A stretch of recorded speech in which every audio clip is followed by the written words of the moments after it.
नमस्कार दोस्तों, मैं एडवोकेट यशवंत यादव आपका स्वागत करता हूं लाइव वाइज में।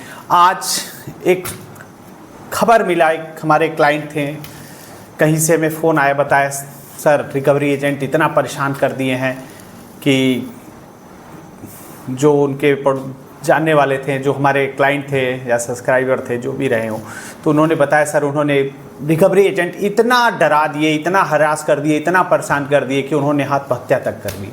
तो आज मैं बता दूं आपको, अगर आप मेरे क्लाइंट हैं या मेरी वीडियो आप तक पहुंच चुकी है, आप हमारे सब्सक्राइबर हैं, हमारे क्लाइंट है, वीडियो आपको देख लें तो आपके मन में अंदर डर नहीं होना चाहिए। देखिए, कुछ चीज़ें इतना समझाने के बाद, इतना बताने के बाद कहीं से खबर आती है कि ये सर ऐसा ऐसा घटना हो गई, ऐसा हो गया, तो मन बड़ा दुखी होता है, मुझे तकलीफ़ होती है कि जो मेरी वीडियो देखने के बाद भी अगर वो कहीं न कहीं कमज़ोर हो रहा है, इतना समझाने के बाद, इतना आप लोग को स्ट्रॉन्ग करते हैं और ख़बर सुनने में आती है कि यहाँ पे ये लोग थे, सुसाइड कर लिए। हमारी वीडियो देख रहे थे, उसके बाद भी उनके रिकवरी एजेंटों का इतना बुरा कहर था। अरे जब आप लोग इतना कर सकते हैं तो ये रिकवरी एजेंट दो कौड़ी के मन में तो इतना उबाल है, उसके लिए क्या बोल दूँ। लेकिन कुछ मैं भी बधा हूँ, एज ए एडवोकेट मैं नहीं कुछ बोल सकता हूँ, नहीं मैं कुछ यहाँ पे बोल सकता हूँ, लेकिन अंदर की पीड़ा जो होती है, अंदर से जो तकलीफ़ होती है, आपने लोन लिया है, अगर आप हमारे क्लाइंट हैं तो भूल जाइए, आपके मन के अंदर थोड़ा भी डर है तो डर निकाल दीजिएगा, कोई ज़रूरत नहीं कुछ करने की ज़रूरत है। मन में गलत विचार आ रहे हैं, आत्महत्या तक के आ जाते हैं, तो बिल्कुल ख़त्म करिए, कुछ नहीं है। किसी भी आपने क्यों लोन लिए, डिफ़ॉल्ट हो गए, क्यों हुए डिफ़ॉल्ट? किसी विषम परिस्थिति, कोई जॉब लॉस हो गया, व्यापार कर रहे थे, व्यापार में घाटा हो गया, नौकरी कर रहे थे, नौकरी में नौकरी छूट गई, एक्सीडेंट हो गया, दुर्घटना हो गया, बीमारी हो गई, परिवार बीमार हो गया, कोई भी समस्या होती है, जानबूझ के आपने लोन लिया, डिफॉल्ट किए, जानबूझ के आपने नहीं किया, आपने लोन लिया जानबूझ के नहीं डिफॉल्ट किया, आप बिल्कुल डिफॉल्टर नहीं हैं, आप जेन्युइन डिफॉल्टर हैं। और जेन्युइन डिफॉल्टर को मैं बार बार कहती हूँ, आपके मन में कोई गलत कदम नहीं उठाना है। आपने लोन लिया डिफॉल्ट करके, जेन्युइन प्रॉब्लम है, बहुत लोग कर सकते हैं, इसका मतलब आपका ये कोई समाधान नहीं है। अपनी जीवन लीला को समाप्त कर लेना यह समाधान नहीं है। कोई भी आपके यहाँ कोई भी एजेंट आता है, पहले तो ये बताइए वो असली है कि नकली। मैं आपको बता दूं 90% नकली आ रहे हैं, फर्जी 90% फर्जी आ रहे हैं। क्यों डर रहे हो फर्जियों से? जो फर्जी खुद है तो क्यों डर रहे हो? 50 बार बता चुके हैं आपको, 50 बार बता चुके, वीडियो में बता चुके। बैंक से हैं, कोई एनबीएफसी है, कोई रिकवरी एजेंट, कौन हो तुम? आई कार्ड दिखाओ, आई कार्ड मांगो, आई कार्ड है तो ठीक है, नहीं है, नहीं है तो बात ही नहीं करना, निकाल आई कार्ड नहीं, बाहर निकलो, निकलो, बात ही नहीं करना, निकाल, गेट के बाहर से निकालो। फिर अगर डीआरए, डेप रिकवरी एजेंट का लाइसेंस होता है, जैसे गाड़ी चलाते हैं उसके लिए डीएल होना जरूरी होता है, वैसे ही आपको रिकवरी करने के लिए डेप रिकवरी एजेंट का लाइसेंस होना चाहिए। आरबीआई की पढ़ाई करनी पड़ती है, इसका सर्टिफिकेट इशू होता है, उसके बाद आप रिकवरी कर सकते हैं, नहीं तो नहीं कर सकते हैं। उसके बाद एक होता है होम विजिट लेटर, कि आपके घर पे विजिट करने के लिए कंपनी को ऑथराइज करना पड़ेगा, विजिट लेटर होना चाहिए। आपके कंपनी में 100 एम्प्लॉई हैं, हजारों एम्प्लॉई हैं, क्या हजारों आएंगे हमारे घर? हमारे घर जिसको ऑथराइज किया गया वही तो आएगा। तो इतने डॉक्यूमेंट ये फर्जियों के पास तो होते ही नहीं है, होते ही फर्जी हैं, और डरा देंगे, आप लोग डर जाते हो। तो डरना बंद करिए ये फर्जी वाले रिकवरी एजेंटों से, क्योंकि I card, visit letter, DRA का लाइसेंस, अगर कोई कहता नहीं मैं थर्ड पार्टी, हमारी कंपनी को काम दिया गया है या फिर रिकवरी करने के लिए दिया है, तो मेरे बैंक ने, जैसे मैंने एसबीआई से, आईसीआईसीआई से, एचडीएफसी से, कहीं से भी लोन लिया था, मेरे बैंक ने आपकी कंपनी को ऑथराइज किया है, उसके लिए ऑथराइजेशन लेटर चाहिए। अगर ऑथराइजेशन लेटर है तो बात करिए, तब तो मुझे पता चले तुम ऑथराइज्ड भी हो कि नहीं हो। फर्जियों की तो बताया तो 90% फर्जी हैं, आप लोग डर रहे हो।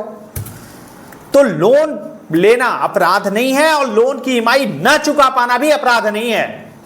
आप अपराधी में नहीं आते हो। कोई भी लोन लियो हो, किसी भी तरह का लोन लियो हो, सिक्योर लोन है, अनसिक्योर, कोई अपराध नहीं किए, अपराधी नहीं हो, अपने अंदर अपराधी जैसा मत बन जाइए, और ये दो कौड़ी के भिखारी फर्जी रिकवरी एजेंट के चक्कर में मत पड़िए।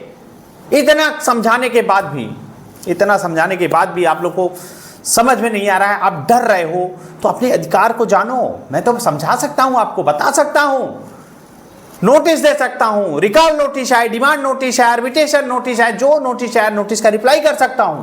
एज एडवोकेट जितना संभव हो सकता है केस लड़ सकता हूं, बेल करा सकता हूं, सब कुछ करना है। जो प्रोसेस है, जो तरीका है, सेटलमेंट लास्ट में होता सेटलमेंट ही है, तो सेटलमेंट भी होता है।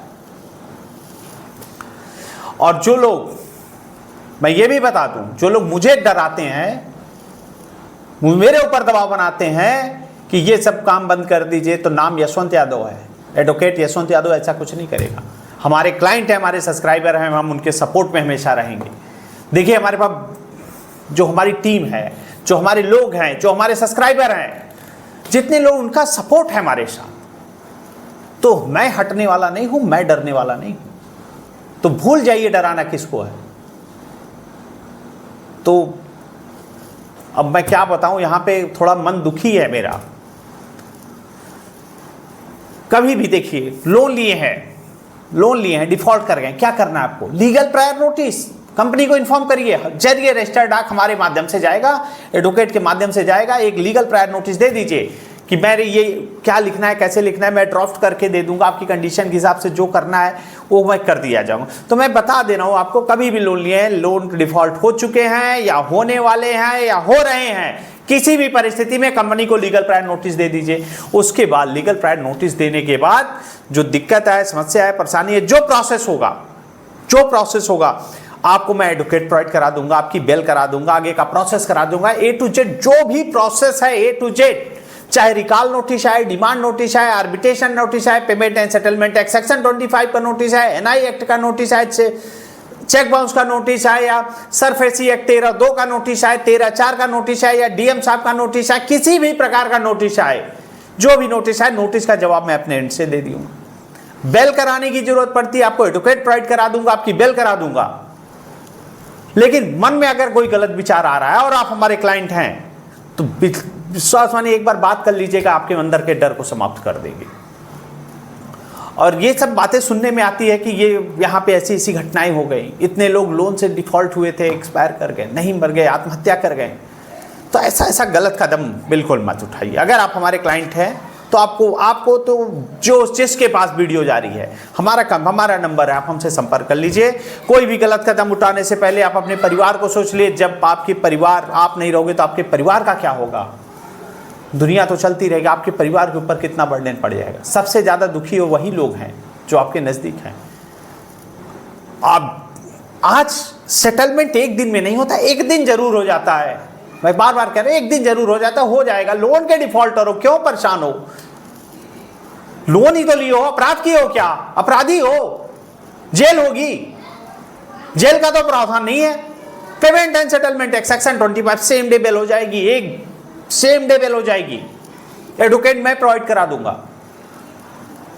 कोई भी नोटिस आती, कोई भी रहता, आप लोग डरिए मैं डर करके ऐसा डर जाते हैं कि बाप रे बाप क्या हो। जो करना, मैं हूं ना, आपका एडवोकेट है, जो करना होगा सर करेंगे। बस इस पे भरोसा रखिए कि हाँ जो होगा होगा, जो होगा। अब तो लोन तो लिया ही हो, डिफॉल्ट कर गए हो, नहीं दे पा रहे हो, कोई जेन्युइन डिफॉल्टर है, नहीं दे पा रहे हो, मत दो। कहां से नहीं, जब पैसा ही नहीं है तो क्या करोगे? उसके बाद जो प्रोसेस है, जो तरीका है, जो करना है वो तो करते रहो बस। अब मन में गलत विचार आता है तो एक बार बात जरूर कर लेना, आपके अंदर के मन के अंदर का डर को समाप्त कर देंगे। क्यों? क्योंकि आप अपराधी नहीं हो, अपराध नहीं किए हो, जघन्य अपराध नहीं है। सिविल का मामला है, सिविल का है, क्रिमिनल नहीं हो, अपराधी नहीं हो। क्यों अपने आप को इतनी बड़ी सजा दे रहे हो?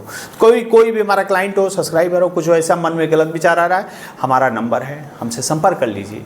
किसी भी प्रकार की दिक्कत, समस्या, परेशानी होता है तो हमारा नंबर है। एज ए एडवोकेट आपको जो सपोर्ट चाहिए, जो समस्या होगी, उसका समाधान के लिए मैं बैठा हूँ। और कोई दिक्कत, समस्या, परेशानी हो तो आप हमसे संपर्क करें। मैं अपनी बातों को यहीं समाप्त करता हूँ। जय हिंद, जय भारत, नमस्कार।